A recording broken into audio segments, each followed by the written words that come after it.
जैसे कि सबसे पहले अगर मैं हिमालयन की बात करूं तो हिमालयन का सबसे हेरिडिटी वाला इशू है कौन सेट ख़राब हो जाता है। Every 2-3 months 4 months owners complain करते हैं कि कौन सेट रिप्लेस करना पड़ता है।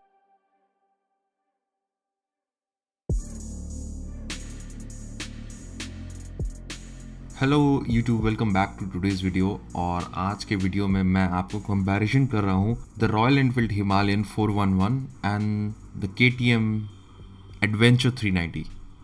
अभी आप सोच रहे हो कि अभी ऑलरेडी हिमालयन 452 लॉन्च होने वाला है, तो मैं इसको KTM एडवेंचर 390 से क्यों कंपेयर कर रहा हूँ। तो सबसे पहली चीज़, KTM एडवेंचर 390 जो अभी स्टॉक में है उसका भी एक नया वर्जन आने वाला है। वो आने के बाद ही मैं नया हिमालयन को उससे कंपेयर करूंगा। Let's start with today's video. इस वीडियो में मैंने दोनों बाइक 3-3 दिनों के लिए मैंने चलाया और इसके अलावा मैंने ओनर से भी रिव्यू ले लिया है। सबसे पहले कंपेयर कर सकते हैं पावर एंड एजिलिटी के बारे में। बहुत सारे राइडर्स ये चीज ध्यान में नहीं रखते हैं, but from my point of view power to weight ratio motorcycle का बहुत एक इंपॉर्टेंट फैक्टर होता है। इस फैक्टर के लिए एडवेंचर 390 लीड ले रहा है इस पॉइंट में। Power and agility wise adventure 390 काफी एजाइल है, जस्ट बिकॉज इसका जो power to weight ratio Himalayan से काफ़ी आगे है। इसमें एक्सेलरेशन, इसमें मिड रेंज टॉप रेंज काफ़ी बेटर है, but compare to the lower end वो बहुत ही काइंड ऑफ वीक है अगर मैं हिमालयन से कंपेयर करूं। उसके बारे में और आगे बात करते हैं। अब बात करते हैं ट्रेल परफॉर्मेंस के बारे में। ट्रेल परफॉर्मेंस में हिमालयन का जो लो एंड टॉक है वो एक काफ़ी बड़ा एडवांटेज होता है। आप हिमालयन 411 से अच्छा खासा ऑफ रोडिंग भी कर सकते हो। ऑल्दो वो थोड़ा हैवी साइड पे है, लो एंड का जो पावर डिलीवरी की वजह से बहुत लोग हिमालयन को प्रेफर करते हैं थोड़ा प्रॉपर ऑफ रोडिंग पैचेस में यूज़ करने के लिए। हालांकि एडवेंचर 390 से भी आप कर सकते हो, बट उसमें कुछ कुछ मॉडिफिकेशंस लग सकते हैं, जैसे कि सामने का जो 250 का स्प्रॉकेट है वो चेंज करने से ये लो एंड का इशू रिजॉल्व हो जाता है। बट एडवेंचर 390 एक proper off road oriented motorcycle नहीं है, एडवेंचर टूरर बोल सकते हैं इसको। इसके अलावा ट्रेल राइडिंग के लिए, ऑफ रोडिंग के लिए, प्रॉपर ऑफ रोडिंग के लिए हिमालयन में आपको ट्यूब टायर्स मिल रहे हैं, इसलिए एडवेंचर 390 थोड़ा लैक करता है ट्रेल परफॉर्मेंस में compare to Himalayan, just because of that low end. Other than that, अगर आप एडवांस राइडर हो तो आपको एडवेंचर 390 में भी इश्यूज नहीं होने वाला ऑफ रोडिंग में। इसके बाद आता है braking performance. Braking performance adventure 390 का काफ़ी बेटर है। ब्रेक काफ़ी पंची है, लाइक कुछ बोलने का मुझे ज़रूरत नहीं है, इसका इतना अच्छा स्टॉपिंग पावर है।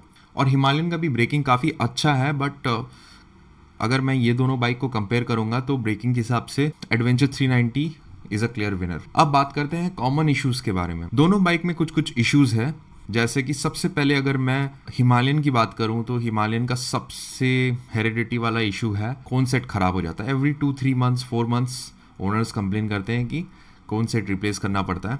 बट एनीवेज ये प्रॉब्लम का कोई सोल्यूशन निकला नहीं है अब तक। नॉट जस्ट दैट, आप अभी के आप अगर लेटेस्ट वीडियो में भी देखोगे सागर शेल्डेकर के टुवर्ड्स द एंड पार्ट, वो भी ये मेंशन कर रहे हैं कि उनका एक राइड के बाद ही वो कॉन्सेप्ट से क्लिकिंग वाला बहुत गंदा वाला साउंड आना शुरू हो गया। ये एक हेरिडिटी वाला बीमारी है जो शायद दूर नहीं हो सकता रॉयल एनफील्ड से। इसके अलावा कुछ कुछ माइनर इश्यूज हैं, मैं सब कुछ मेंशन नहीं करूँगा। अब बात करते हैं एडवेंचर 390 के। एडवेंचर 390 का एज पर ओनर मुझे दो ही प्रॉब्लम उन्होंने बताया है। फर्स्ट है कि लो एंड टॉक का थोड़ा इशू फील होता है, पावर लैक फील होता है, जिसका सोल्यूशन एक ही है, अगर आप सामने ड्यूक 250 का स्प्रॉकेट लगा रहे हो ये प्रॉब्लम सॉल्व हो जाता है। इसके अलावा और एक चीज़ है, जहाँ पे कूलेंट डलता है उसके आसपास वाले एरिया को आप हमेशा ध्यान से देखना, ध्यान से रखना कि कहीं से कुछ लीक वीक नहीं हो रहा है, बिकॉज वो जो कूलेंट का वो जो एरिया है वो बहुत इजीली लीक हो सकता है। अगर आप बिना कूलेंट के बहुत देर चलाओगे तो वो प्रॉब्लम हो जाएगा बाइक के लिए। ये चीज़ एक ध्यान रखना।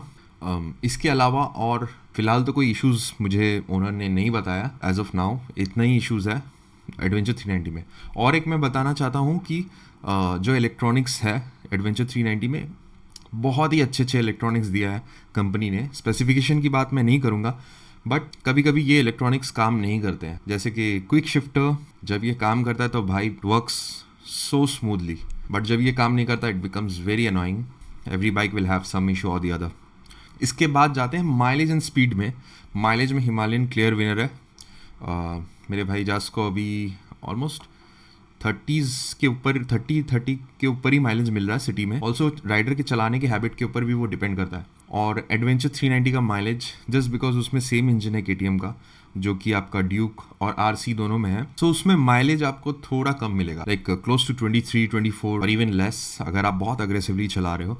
और हाईवेज में वो थोड़ा इंक्रीज होगा, जैसे कि 27, 26। अब आते हैं सेकेंड पार्ट पे, दैट इज स्पीड।